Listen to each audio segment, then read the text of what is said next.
In 1967, a teacher in California wrote 3 words on a blackboard: strength through discipline. He began a historical experiment later known as the Wave, its aftermath still taught in classrooms across the world. A student had asked the question, how could the Germans behave as they did after the war, claiming it didn't exist? That happened to us. The experiment took on a life of its own, with students swiftly and unconsciously creating a fascist environment.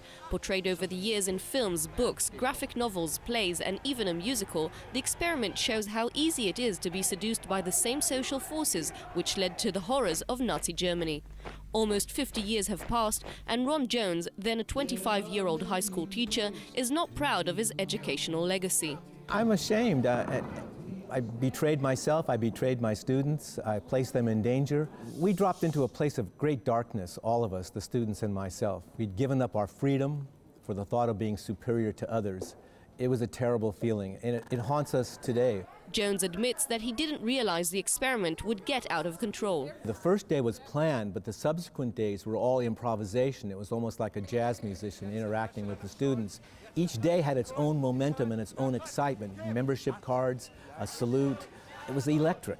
Not before the second day, when one student decided to assume the role of Jones' bodyguard, did he realize the power of the exercise, which managed to captivate even him. Well, the problem was that I liked it. I liked the power and the order and the discipline. But my wife began to realize quickly that I was obsessed by it. And that was such a thunderous thing to hear that I tried to bring it to an end. And indeed, he ended the experiment by shocking the students. In a rally, he revealed that their leader was none other than Adolf Hitler. 2 years later, he was fired from the high school for his involvement in anti-war and civil rights activities. After a decade of silence, he bumped into a former student who gave him the notorious Wave salute. It was then that Jones went home and wrote his story for the very first time. For 10 years, we existed in denial.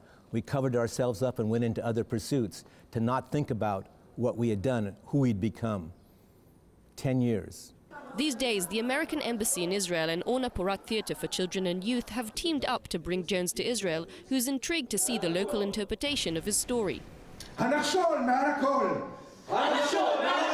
It has importance not because of the Holocaust, but I think it has importance because it brings up the question, when do you again stand up for injustice, inequality?